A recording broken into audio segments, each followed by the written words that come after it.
আশা করি তোমাদের আন্দামান সিরিজের পার্ট 1টা ভালো লেগেছে, তাই এটার সেকেন্ড পার্ট নিয়ে তাড়াতাড়ি হাজির হলাম। হ্যাভলকের এই 3টে দিন কি করে আমরা এত মজা করে কাটালাম, আর ক্রুজ জার্নি, খাওয়া দাওয়া, ওয়াটার অ্যাক্টিভিটি, হোটেল বুকিং, এই সব কিছুর এক্সপিরিয়েন্স তোমাদের সাথে এই ব্লগে শেয়ার করতে থাকবো। ভিডিওটা স্কিপ না করে প্লিজ শেষ পর্যন্ত দেখো, এটা কিন্তু বেশ ইন্টারেস্টিং হতে চলেছে।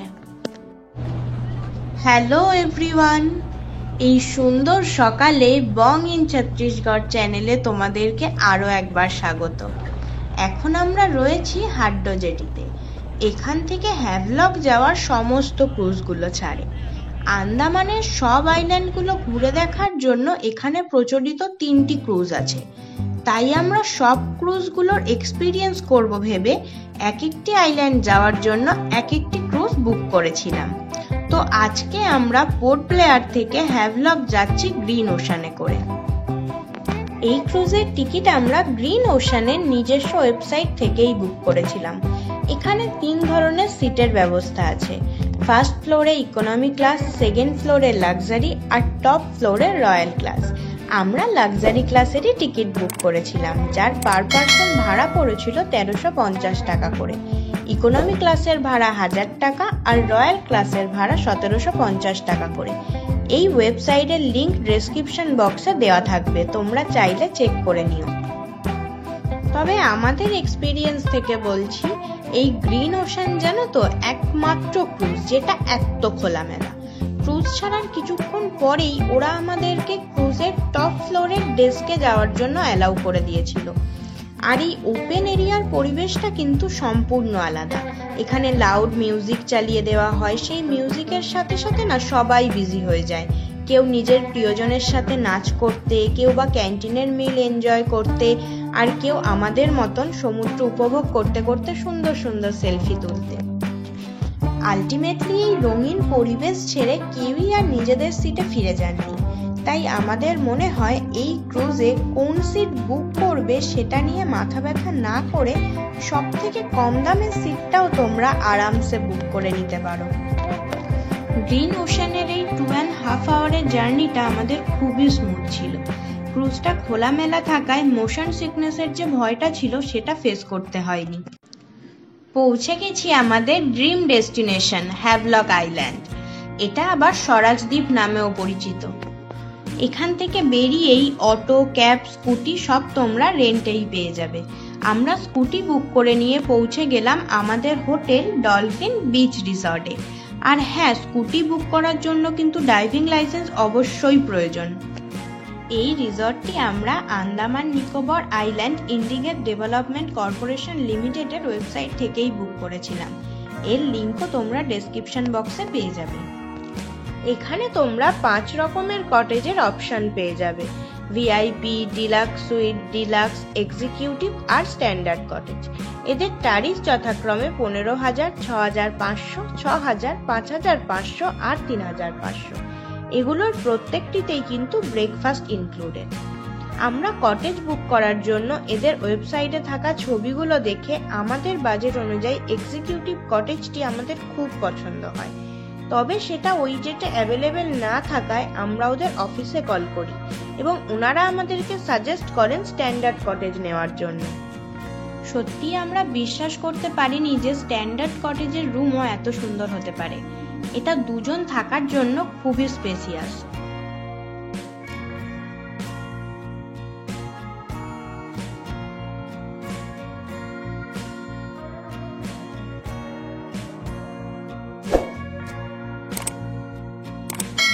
রুমের বাইরে বেরিয়েই ডান দিকে রয়েছে রেস্টুরেন্ট, আর সামনের এই ভিউটা দেখো, এক কথায় যাকে বলে অনবদ্য।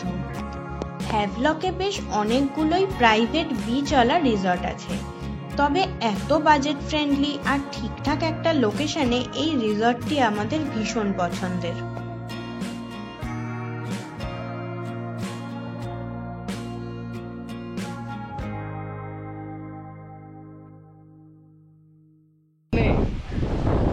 তো ভিউটা দেখো।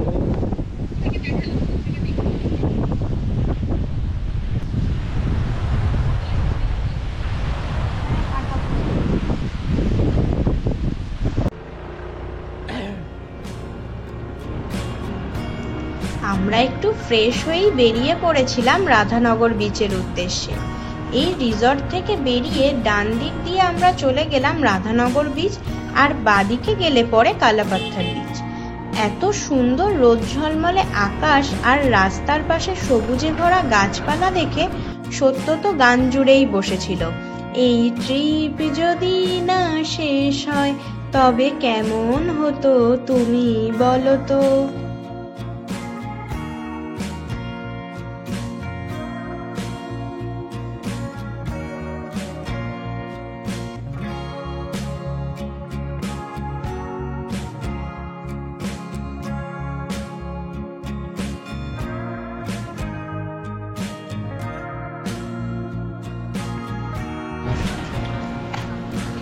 আমরা এখন চলে এসেছি রাধানগর বিচে, আর এই দেখো ভিউটা। এখানে বাদিকে লকারের ব্যবস্থা আছে, যেখানে 50 টাকা পার আওয়ার চার্জ দিয়ে তোমরা মোবাইল, ক্যামেরা এই সব রাখতে পারো। পুরো হ্যাভলকে কিন্তু এই বিচটি একমাত্র ব্লু ফ্ল্যাগ সার্টিফাইড বিচ। খুব পরিষ্কার পরিচ্ছন্ন হলেই কিন্তু একমাত্র এই সার্টিফিকেশনটা পাওয়া যায়।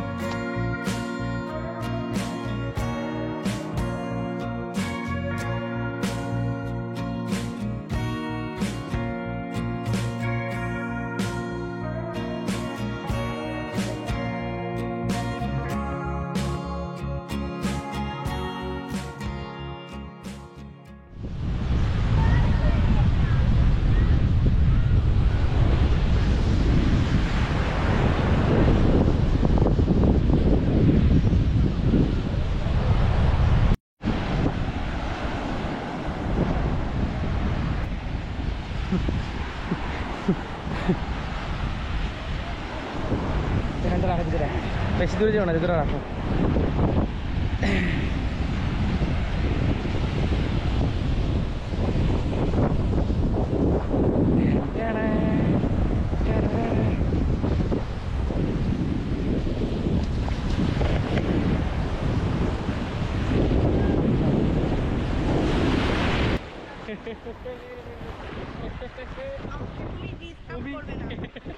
আমি ডিস্টার্ব করবো না, একটু আসো এখানটা, এইটুকু জায়গা আসো, এইটুকু কি স্কুবা করবে, ওর এইটুকুতেই অবস্থা খারাপ, ও স্কুবা টাইপ করবে, পড়ে মরে যাবে না, পড়ে গেলে বালি তো মুখ বন্ধ রাখবে, বসে থাকবে আরাম, দেখো এখানটা বসে থাকলে কি দারুণ সমুদ্রটা। এই জায়গাটা বালি, এই জায়গাটা তোমার এটা ঢোকালে পুরো বালি ঢুকে যাবে, ঢেউ আসছে তো এতটুকু দাঁড়াও, এই যে এদের অতটুকু অত দূরও যাবেই না। আরে আমি ধরে আছি তো,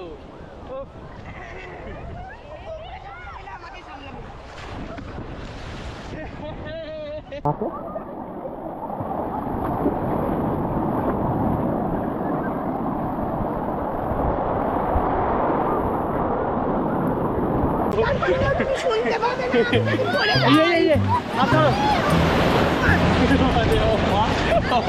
আমি চিৎকার করলাম, তুমি শুনতে পাবে না, আমি যদি পড়ে যাই। দিদি আসছে না তো, দাঁড়াও ধরো, বেঁধে গেছে।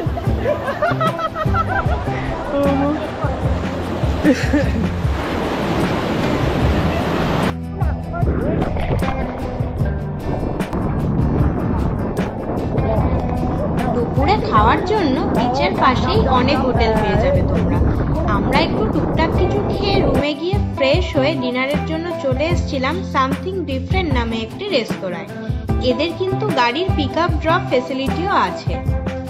এখানের অ্যাম্বিয়েন্সটা খুব সুন্দর, পাশেই বেশ লাইভ মিউজিক চলছিল। আর হ্যাঁ, এদের এখানে কিন্তু ক্যান্ডেল লাইট ডিনারও হয়। আমরা অর্ডার করেছিলাম প্রনের একটা আইটেম আর জায়ান্ট লবস্টার। খাবারের টেস্ট নিয়ে কিছু বলার নেই, জাস্ট অসাধারণ ছিল, তবে প্রাইসটা কিন্তু অনেকটাই বেশি ছিল। পরের দিন সত্য চলে গেছিল স্কুবা ডাইভিং করতে। এর জন্য ও আগের দিন রিসেপশনে জিজ্ঞেস করায় তারাই সব ব্যবস্থা করে দেয় এবং সকাল ওই 5:30 নাগাদ গাড়ি এসে ওকে পিক আপ করে নিয়ে যায়।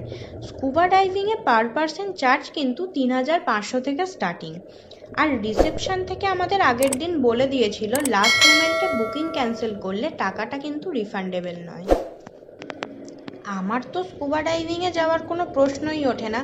এক তো জলে ভয়, দ্বিতীয়ত কানের উপর জলের এত প্রেশার, এইসব ভেবেই আমি আর একটুও রিস্ক নিইনি। সত্যর স্কুবা ডাইভিং এক্সপিরিয়েন্স ও তোমাদের সাথে অন্য একটা ব্লগের ডিটেলসে শেয়ার করে দেবে। ও ফিরে এলে আমরা হোটেলের কমপ্লিমেন্টারি ব্রেকফাস্টটা সেরে নিয়ে এবার বেরিয়ে পড়লাম কালাপাত্থর বিচের উদ্দেশ্যে। আর এই রাস্তার ভিউটা জাস্ট দেখো, একদিকে জঙ্গল আর আরেকদিকে নীলছে সমুদ্র। Amazing view.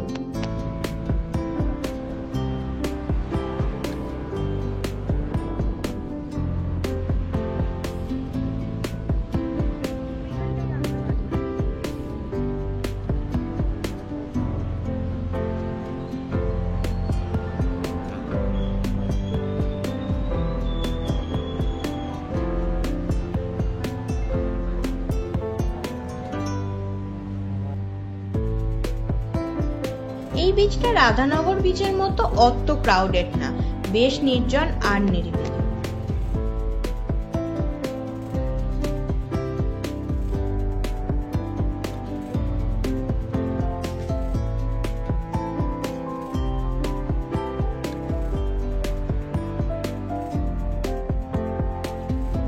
এখানে দেখো অরেঞ্জ কালারের বেশ অন্যরকম একটা ডাব পাওয়া যায়। এটার টেস্টটা এত ভালো যে বাড়িতে ফিরে কিছুদিন পর্যন্ত তো আমাদের এখানে ডাব খাওয়ার ইচ্ছেটাই চলে গেছিল।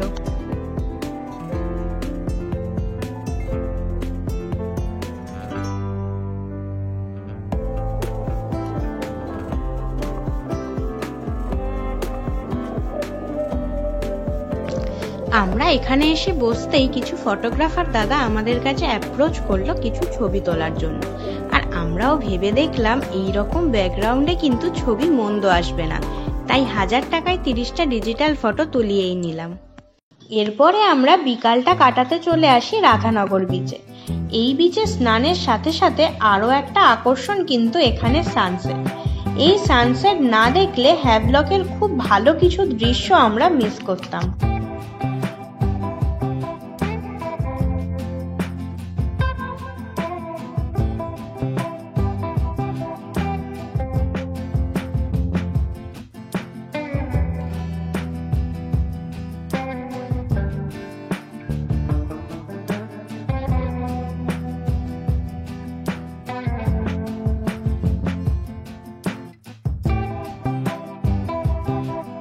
আজকের ডিনারটা আমরা সেরে নিই আঞ্জু কোকো নামক একটি রেস্তোরাঁয়। আমরা অর্ডার করেছিলাম crispy squid, Italian salad, crab curry and red snapper platter. Google review অনুযায়ী রেস্তোরাঁর অ্যাম্বিয়েন্স তো খুব সুন্দর ছিল, কিন্তু খাবারের টেস্ট আমাদের একটুও ভালো লাগেনি। নেক্সট ডে আমরা সানরাইজ দেখতে চলে গেছিলাম কালাপাত্থর বিচে। সানরাইজ দেখে হোটেলে ফিরে ব্রেকফাস্টটা সেরেই একটুও সময় নষ্ট না করে আমরা বেরিয়ে পড়েছিলাম এলিফ্যান্টা বিচের উদ্দেশ্যে। আজকের দিনটা আমাদের কাছে খুব এক্সাইটমেন্টেড ছিল, কারণ আজ আমরা যেখানে যাচ্ছি সেখানে সব ধরনের ওয়াটার অ্যাক্টিভিটি হয়, শুধু স্কুবা ডাইভিং ছাড়া। এই বিচে দুইভাবে যাওয়া যায়, এক তো মেন জেটি থেকে স্পিড বোটে করে, আর একটা জঙ্গলের মধ্যে দিয়ে ট্রেকিং করে। বোটে গেলে 3 আওয়ার্সের একটা সময় বাঁধা থাকে, আর ঘুরতে এসে নিজেদেরকে কোনো সময়সীমার মধ্যে বেঁধে রাখতে না চেয়ে আর অন্য রকমের একটা এক্সপিরিয়েন্স করতে আমরা ট্রেক করেই চলে গেলাম এলিফ্যান্টা বিচ। গাইড ভাড়া 500 টাকা, নিজে হেঁটেও যাওয়া যায়, তবে সাথে একজন থাকলে জঙ্গলের রাস্তায় বেশ সুবিধা হয়। গাইড এখানকার লোকাল হওয়ায় এইসব আইল্যান্ড সম্পর্কে অনেক গল্প করছিলেন, আর এইসব কথা শুনতে শুনতেই আমরা পৌঁছে গেলাম এলিফ্যান্টা বিচ। এখানে এসে প্রথমেই আমরা ভাবি সি ওয়াকটা করব। তার জন্য যা যা ফর্মালিটি ছিল সেগুলো কমপ্লিট করে নিই। আর আমাদের সিওয়াকে পার পার্সন চার্জ পড়েছিল ৩৫০০ টাকা। তারপর একটা বোটে করে আমাদের নিয়ে গেছিল সিওয়াক করার জায়গায়। এখানে সিওয়াক কাপেলদের একসাথে করানো হয়। ওর হাতে দেখো V2 লেখা আছে, তেমনি আমার হাতে V1 লেখা ছিল। আমি সমুদ্রের তলদেশে নেমেই জলের প্রেসারে এমন মাথার যন্ত্রণা শুরু হয় যে প্রচন্ড প্যানিক করে যাই, তাই ওরা আমাকে তুলে নিতে বাধ্য হয়েছিল।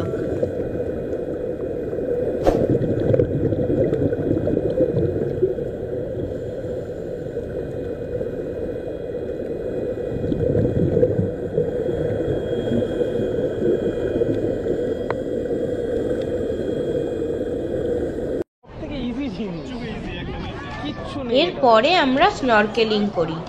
এই ওয়াটার অ্যাক্টিভিটিটা একদম যন্ত্রণাদায়ক না, চার্জটা অন্যগুলোর তুলনায় কম, পার পার্সন 1000 টাকা করে। কেমন ভাবলেই অবাক লাগে, সমুদ্রের নিচে কত কিছু থাকে, ওপর থেকে দেখে তো বোঝাই যায় না বলো। কত রং বেরঙের কোরালস, কত রকমের মাছ, চোখ শান্তি পাওয়ার মতো কিছু দৃশ্য, যা জ্ঞান থাকতে ভোলার নয়।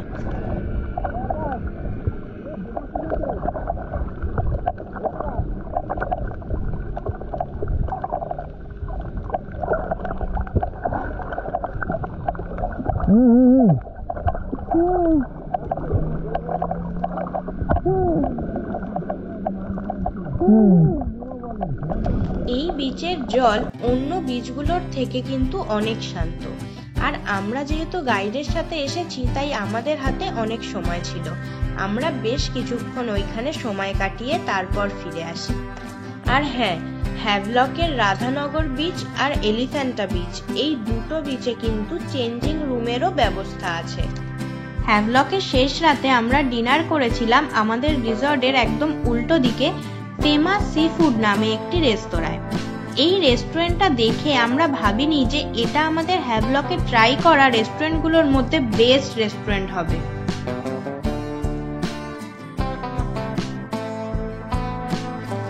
আমরা এখানে খেয়েছিলাম সামুদ্রিক পমফ্রেট আর ক্র্যাব মশলা। আর টেস্টের কথা যদি বলো, আমি তাহলে এই রেস্টুরেন্টটাকে 5-এ 5 দেব। এইভাবে আমাদের হ্যাভলকের 3টে দিন কেটেই গেল। যাই হোক, ভিডিওটা তোমাদের কেমন লাগলো জানিও। ভালো লাগলে লাইক, শেয়ার আর চ্যানেলটা সাবস্ক্রাইব করে দিও। খুব তাড়াতাড়ি ফিরছি নীল আইল্যান্ডের ভিডিও।